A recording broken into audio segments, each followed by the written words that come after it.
Yes, people, it's Ewan. Side Missions HQ is still thriving. We're back with another episode, settling into quarterly cadence, I guess. Pulling the curtain back for a moment. The way I'm trying to go about this project is not to dull my knife, so to speak, or be scared of the grind. But what I want to do is wait for ideas to percolate that I can develop and stand behind, rather than put out stuff for the sake of it. This ain't my job. This is just a labour of love, and the cadence is probably going to reflect that. If this is your first episode, what's going on? Get back into the archive, check out some other episodes. The last episode was about the DAO and DJing. That's just, all sorts of stuff, treasures. This episode might be a little bit jarring, I think, for, according to Substack, the 20-something% of listeners that are listening from the US. I thought I should throw in a disclaimer that this episode is not supposed to be a attack on American culture. This episode is supposed to be a consciousness raising exercise for people that want the UK to have a thriving artistic scene. And I think the mantra that I try and hold is to be hard on the system and soft on the individuals involved. So hopefully you can take this in and maybe get an understanding of where I'm coming from on this issue. And I'd love to hear from people that have something to say. That would be cool. Drop me an email, sidemissions@proton.me. Let's get into this episode, investigating a new strand of British music presentation that I'm calling UK Twee, and how that can be traced back to the concept of the vassal state. So without further ado, let's get into that.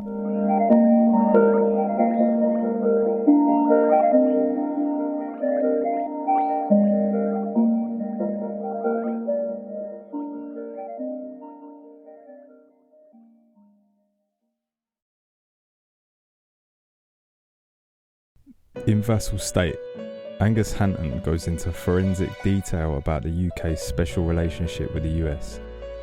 He examines how romanticised British companies are being increasingly run through and captured by American ones, to the extent that 1 in 10 Brits now works for a company owned on the other side of the Atlantic. Full disclosure, I'm one of them.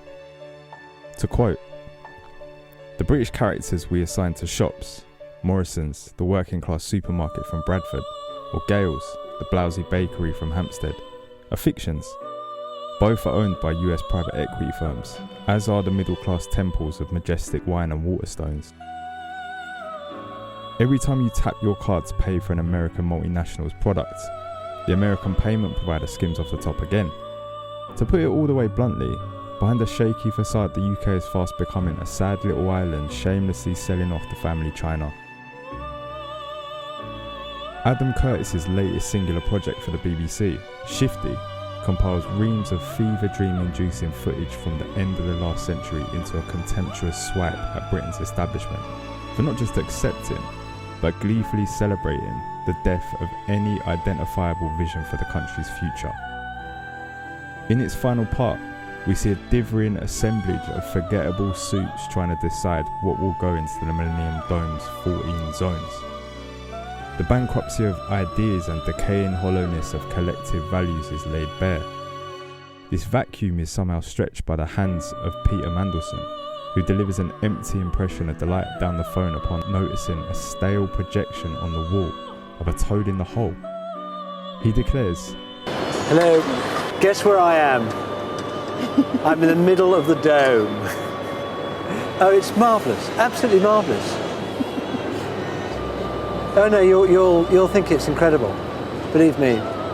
There's a zone with lots of emblems of Britain in it. I suddenly saw a photograph of a plate of Toad in the Hole. I loved Toad in the Hole when I was little. I haven't had Toad in the Hole since I was probably 6 years old." Meanwhile, something a little bit eerie is happening in UK music. Donning my tinfoil hat for a quick second, I can't shake the feeling that it's all connected. Central C, PinkPantheress and AJ Tracey all released albums recently that caught my eye. On the cover of Central's record, Can't Rush Greatness, He sports a Union Jack beanie and holds up a chain to the camera, proudly bearing a piece dedicated to Queen Lizzie II. On Fancy That, PinkPantheress also decides to honour our deceased ruler, wearing crown jewels as part of a collage also featuring a red telephone box. That same phone box is sketched out on the front of AJ Tracey's latest effort, Don't Die Before You're Dead, in front of a stylised Big Ben and Houses of Parliament enshrouded by blue dragons. Who's this for? As a 30-something white male, I won't try and pretend I'm the target audience here. Full disclosure, my 11-year-old second cousin from Canby Island knows more Central C bars than me, but I'm convinced that this level of whiplash cannot be explained purely by aging out. From where I'm sitting, the presentation evokes similar feelings to the experience of walking by those played out souvenir shops on Oxford Street. Locals intuitively understand that these places are for visitors and tourists that have internalised a reductive narrative about Britain from a distance. What is a quintessential souvenir, if not a comforting myth that the world is as simplistic as the stories you were told as a child? This performance goes undeniably deeper than aesthetics. PinkPantheress does her best Bridgerton cosplay in the video for Tonight, while Stateside details a long-distance love affair with an American.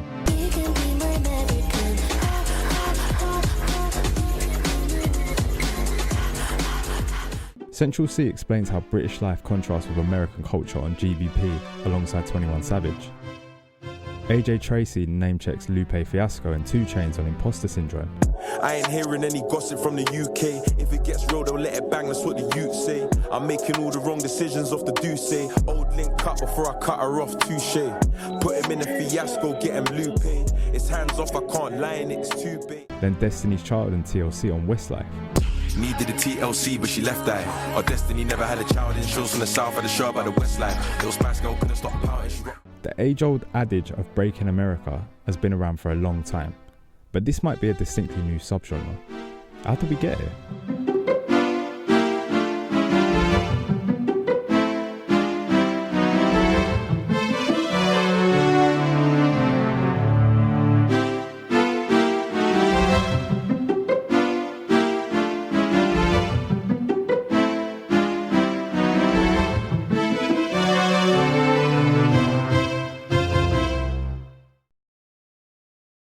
There have always been contemporary British artists that became household names in the States, but the list is getting smaller and smaller.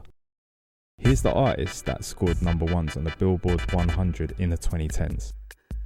Tayo Cruz, 2010, featuring Ludacris. Island and Mercury Records, both owned by Universal. Adele, twice in 2011, then again in 2012 and 2015. On Excel, distributed by Columbia, owned by Sony. Calvin Harris in 2011 featuring Rihanna, Def Jam owned by Universal. Mark Ronson in 2015 featuring Bruno Mars, Columbia owned by Sony. Zayn in 2016 on RCA owned by Sony. Ed Sheeran twice in 2017, one of those featuring Beyonce. On Asylum and Atlantic, both owned by Warner. Lewis Capaldi in 2019, Vertigo owned by Universal. And Harry Styles in 2020, Erskine distributed by Columbia. Compare this to 1988 alone. George Harrison, George Michael 3 times, Rick Astley twice, Billy Ocean, Steve Winwood, Def Leppard, UB40, Phil Collins, and Escape Club. The fall off is a madness. On top of this, the new crop of hitmakers have had to aggressively assimilate themselves into US culture so relentlessly that they were likely all over Harry and Meghan's Stateside soft launch mood board. American artist features, release parties in LA, and promo runs on the US late shows are the norm. Fuck a chokehold. Sony, Warner and Universal, all American-owned companies, have the pop music industry in the walls of Jericho. To be honest, the walls were set in motion back then. Calvin Harris rode the ubiquitous, distinctly anti-regional wave of EDM in 2011 right to #1 with an all-timer Rihanna feature on We Found Love. By the way, the follow-up, 2016's This Is What You Came For, has to be the flattest, most disrespectfully bland Riri vocal ever put on a record. Then he went out with Taylor Swift. Ed Sheeran might well be the UK's answer to Drake. Raw talent and relentless work ethic aside, he has proved equally adept and willing to shapeshift into whatever worldly sound the global pop market will reward. This is a skill in itself, but ultimately, like the others, the cost is that Ed is fundamentally dislocated from and indirectly harms the sustainable development of British art scenes and subculture. While Adele is famously private, Mark Fisher identified why her time-travelling ability marks her out as special. Take someone like the stupendously successful Adele. Although her music is not marketed as retro, there is nothing that marks out her records as belonging to the 21st century either. Like so many contemporary cultural production, Adele's recordings are saturated with a vague but persistent feeling of the past without recording any specific historical moment. Adele is a singular, nostalgia-drenched powerhouse that has all but exited the UK music scene. She last released an album in 2021, 30, which was basically recorded by the start of 2020, and has limited touring since then to a 2-year Las Vegas residency and 10 shows at a purpose-built Adele Arena in Munich, plus a cringe-inducing carpool karaoke with James Corden. We couldn't ask carpool. We couldn't book ask carpool. We couldn't. Get it fucking off, man. Jesus fucking Christ. She's played one UK gig in 8 years. None of this is intended as a critique of ability or judgment over the quality of the tunes. It's an observation of the UK's irrelevance in their work these days. In many respects, today's offer to musicians dreaming of landing it big in America is a simple one. Remove your art from any distinctly British tradition, then we'll talk. The door policy has become stricter, the relative rewards behind the door have ballooned, while your local struggles to keep the lights on. Ed Sheeran and Calvin Harris are building entire villages in the UK with their winnings, while Adele is getting architectural digest write-ups about her 4 gaffes in Beverly Hills alone. These people have quite literally outgrown the UK and provided a winner-takes-all blueprint for the next gen.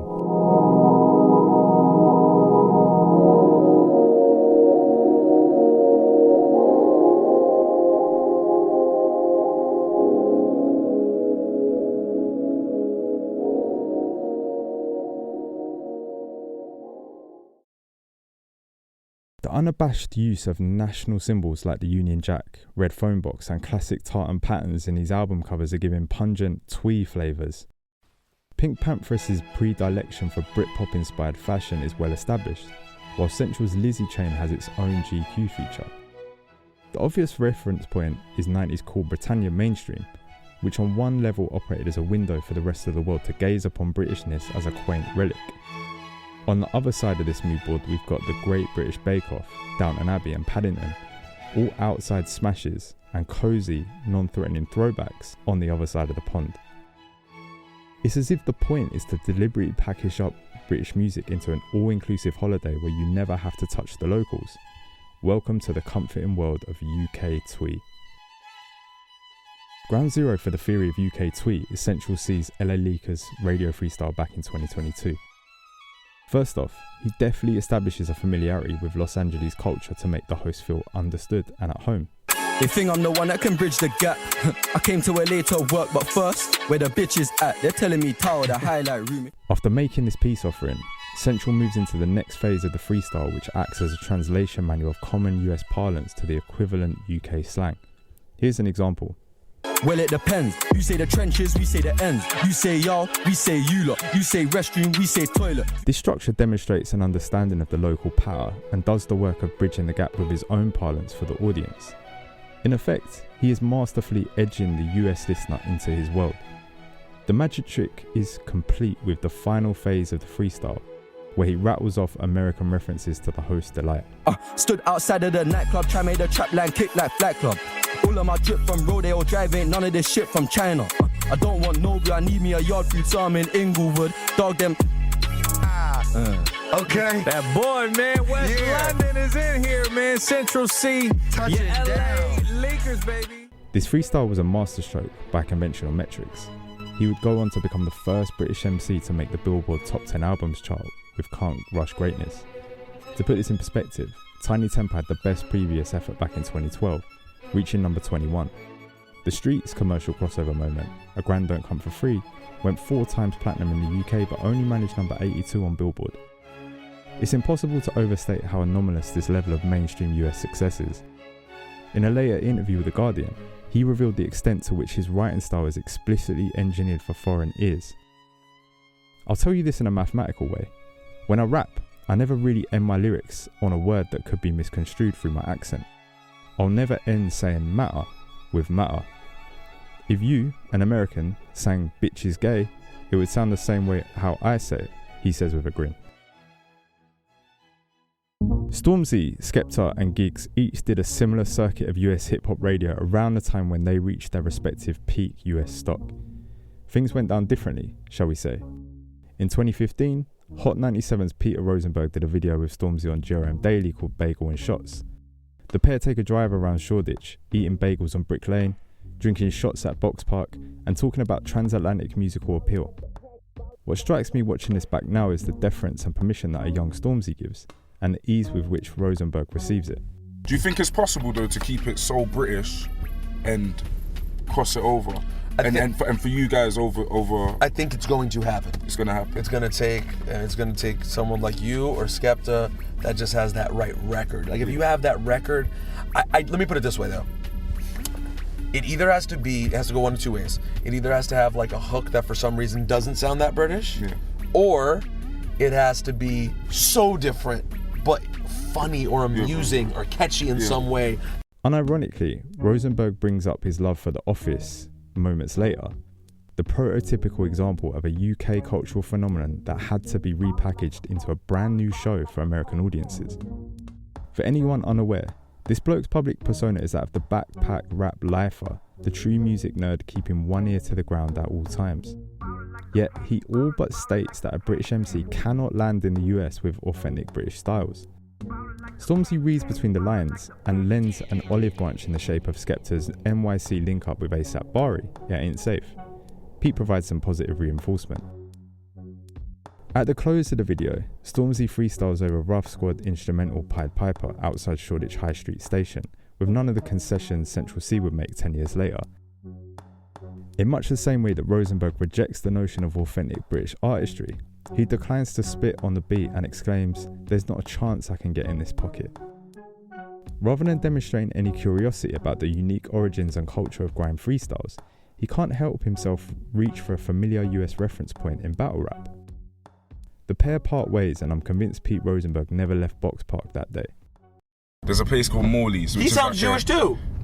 A few months later, Skepta is guesting on Peter Rosenberg's Real Late Hot 97 radio show. It's an odd affair. Skepta is palpably vulnerable, going into moving detail about the trauma he and a previous girlfriend experienced following a miscarriage, then dealing with the loss of a close friend. Rosenberg, to his credit, shares a genuinely touching anecdote about recounting memories of his wife's deceased brother. Skep succinctly explains how music curiosity only seems to work in one direction. This is what people don't know about you. This is the stuff that people laugh at you about. You know what I'm saying? What were some of those? What did he tell you? Just like my accent and stuff, you know what I'm saying? Like, but he was like, that's your identity though, like, so just carry on doing it. Like, just carry on doing what you're doing. Like, it might feel that people always be like, oh, like, I can't understand you, or like, I don't understand what he's saying, but bro, we don't understand what, like, Young Thug says. We don't understand what someone from New York speaks completely different to Chief Keef. You know, I couldn't understand what Keith was saying when he first started, but I liked the story. He was giving me the story so raw and so like real that I want to know what he's saying. Can you spot the difference? These artists have genuine fans across the states, but these interactions were all characterised by an apparent lack of curiosity and glaring gaps in foundational knowledge you would expect from professionals. To a young hopeful taking all this in, a chilling crossroad emerges. Carry on authentic British musical traditions and make peace with disappointingly immovable object of American taste, or lean into quaint ideas of Britishness for suitable export. On a recent episode of Chucky and Poet's HC Pod, Elijah sat on the sofa and had words for UK radio programming. In particular, the normalisation of BBC Radio 1 Extra, a UK taxpayer-funded station, filling daytime playlists with stale American-made music, culminating in a genuine horror of Joe Budden's now 20-year-old Pump It Up getting spins at 9:30 a.m. on Mother's Day with Chest.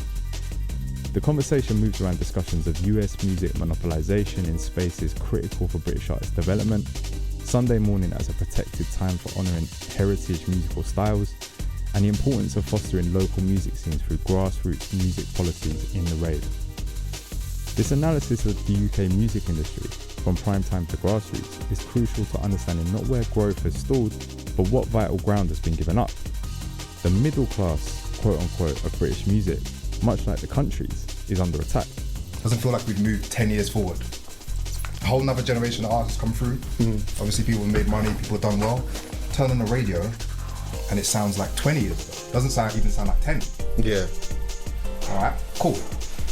Now we've got like a generation that don't even believe that you could have a radio that sounded mostly UK, or they haven't been to a rave that's mostly UK. The first things that we went to, garage, grime, all those things, yeah, have a dancehall section, R&B and hip hop, but you could have 3 hours, 4 hours of UK music.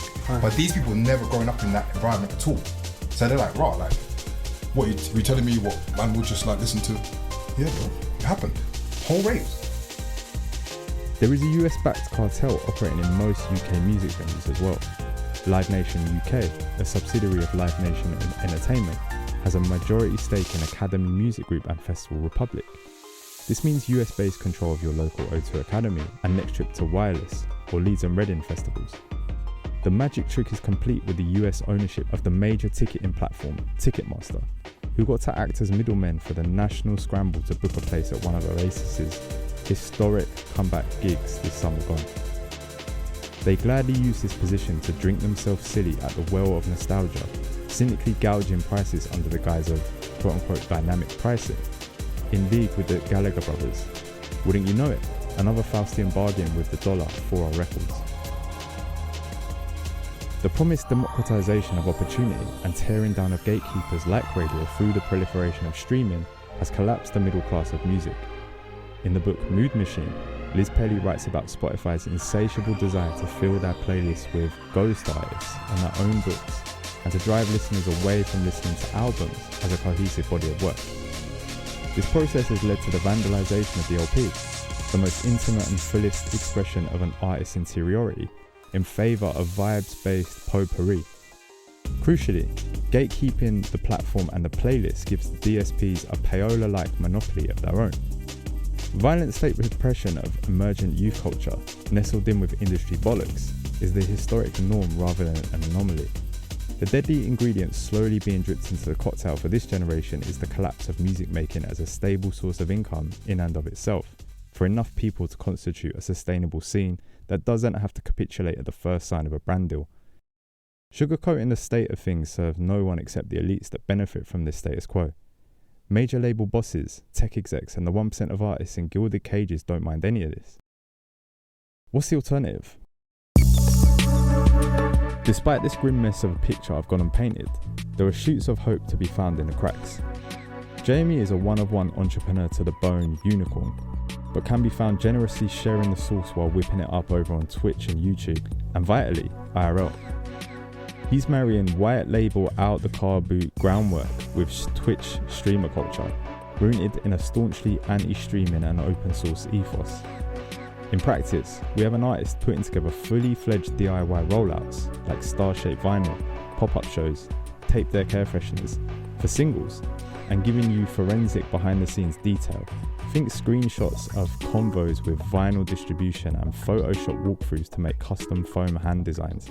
So if I do a star that's too pointy, it's going to be pushing into the space where it can be played. So I made a chubbier star, like a Mario star. It doesn't go in as much, so there's more space for the vinyl to play. They said, okay, we'll do a test press. And I got this. DMS today, they've got mastering in-house. They will get it mastered for vinyl. They sent me back the test press, if I can get this out. They sent me the test press. And I got this and I was like, okay. So yeah, they sent me this. I played it on the 29th of August. You can see here, 29th of August. And I sent 5 stars to Felix. You get me? 10 years, who the hell will I be? Get to the hotel, 5 stars. Uber driver. Yeah? 5 stars. See me 5. Jamie has notably ignored conventional measures of success since day dot. He skipped joining Kanye West on stage at the Brit Awards because he was hungry at the time Skepta received the bat signal at short notice.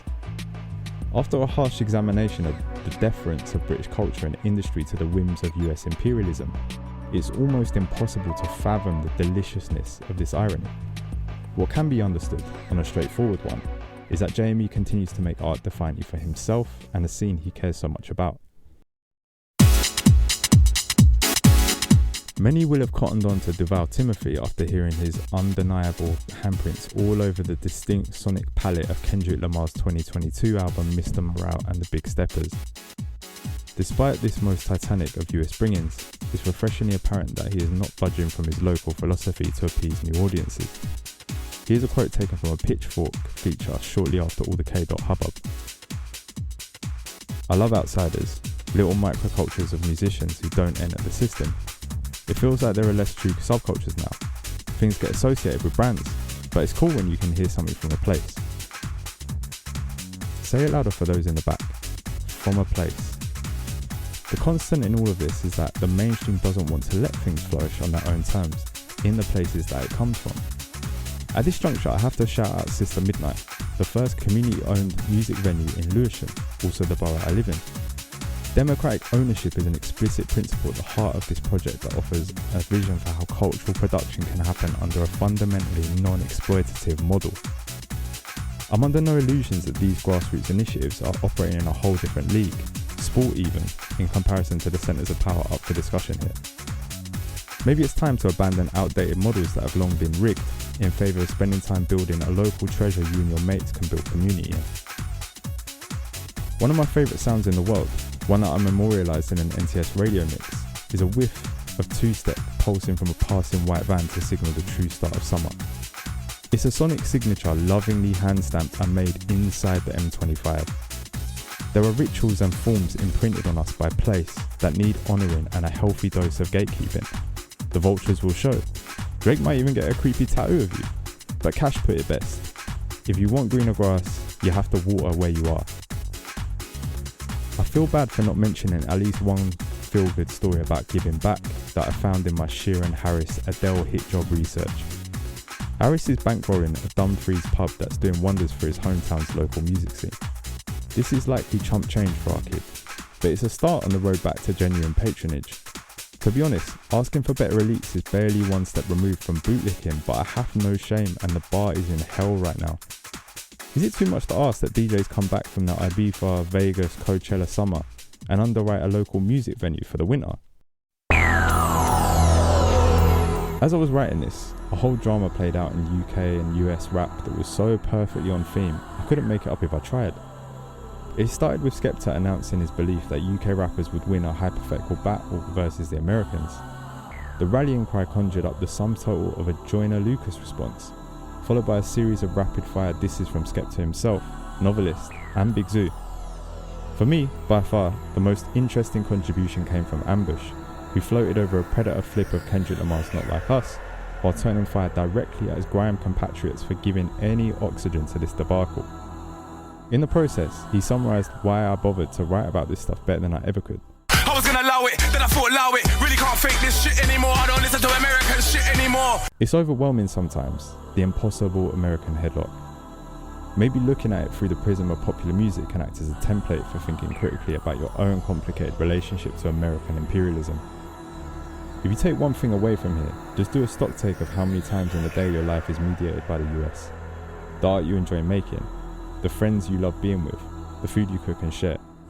Get vexed about it, then put some work in to reclaim it. Just know this don't stop at the tunes.